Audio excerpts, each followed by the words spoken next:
Salut, moi c'est Wendy, puis je viens de la Louisiane. Quand j'étais petite, j'étais vraiment heureuse. J'ai grandi dans une super belle maison. Juste à côté, il y avait le café jazz de mes parents. Ils tripaient bien raide sur la musique, puis mon père, c'était un as du saxophone, il tenait ça de mon grand-père. La toune la plus belle, c'est Adagio. Elle est vraiment tough à jouer.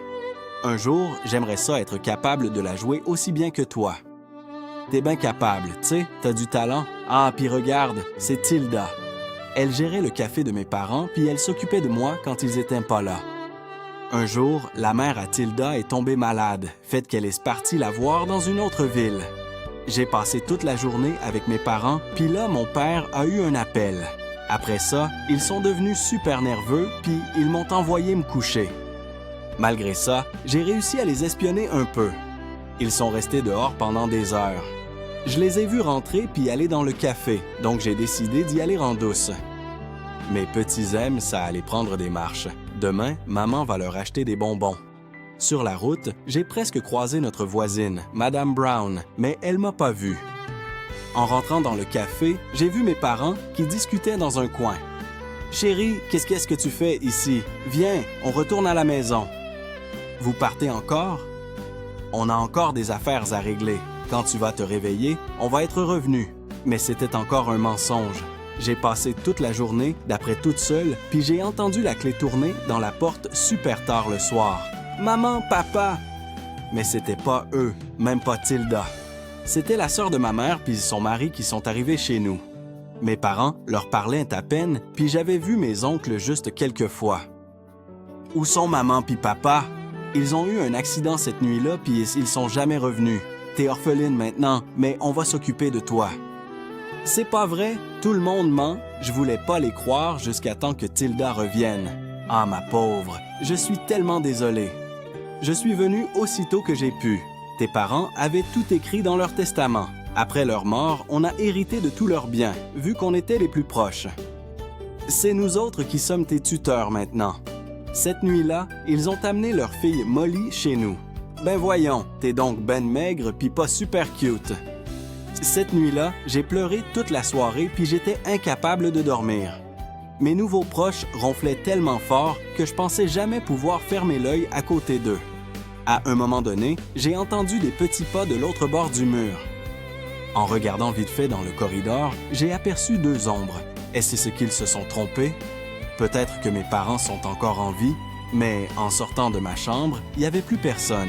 Après que mes oncles ont déménagé chez nous, ils ont vendu presque toutes les affaires à mes parents. Les rares trucs que j'ai réussi à garder sont allés dans le grenier, à ramasser la poussière.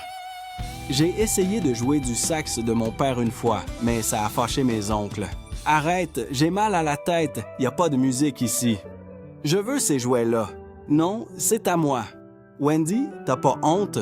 On t'a jamais appris à partager? »« Tiens, ma belle, voici votre repas, Madame Brown. »« Merci, ma grande. » J'avais 16 ans, puis ça faisait déjà des années que j'aidais Tilda au café. Mais ma tante avait tout changé. C'était rendu un resto de bouffe rapide au lieu d'un café jazz. Je suis plus capable de ces chiens-là. On passe notre temps à laver le plancher après eux. T'es-tu inscrite? Je vais le faire ce soir.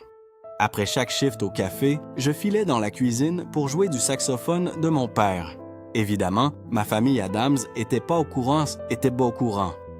J'ai économisé longtemps pour pouvoir aller à une école de musique d'été, puis là, j'avais enfin assez d'argent pour m'inscrire. T'es capable, je le sais, je l'ai toujours dit, t'as du talent.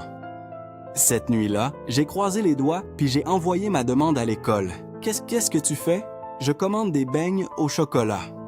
La nuit d'après, mes oncles sont allés voir des amis, puis ils ont amené Molly avec eux. Ma petite citrouille, c'est la plus belle des filles. Ce jour-là, je suis rentré plus tôt du café. En approchant de la maison, j'ai vu que la lumière du deuxième était allumée, puis il y avait une silhouette à la fenêtre. C'était pas un de mes oncles. En rentrant, j'ai trouvé la maison tout à l'envers. Là, j'ai entendu un bruit à l'étage. Je suis monté doucement, puis j'ai vu quelqu'un sauter par la fenêtre. J'ai appelé la police. Ils sont arrivés avec mes tuteurs. « C'est quoi ce bordel-là?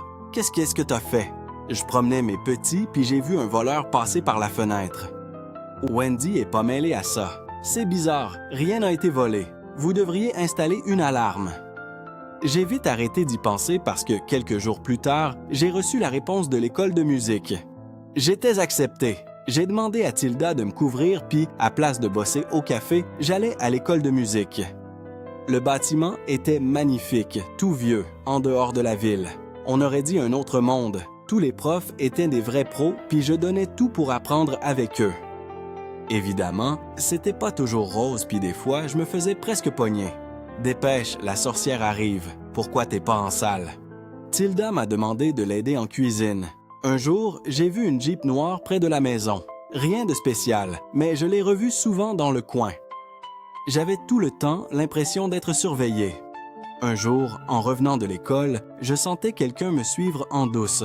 J'ai accéléré le pas, puis, en arrivant près de chez nous, une silhouette est sortie de l'ombre. « Ouch! C'est toi! D'où tu sors?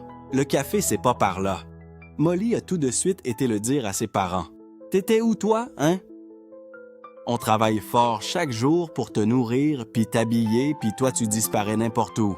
Comment tu peux être aussi ingrate? J'étais juste allé au magasin. Ma tante puis mon oncle m'ont cru, mais Molly était toujours sur ses gardes. Elle fourrait tout le temps son nez plein de chocolat dans mes affaires. Au prochain,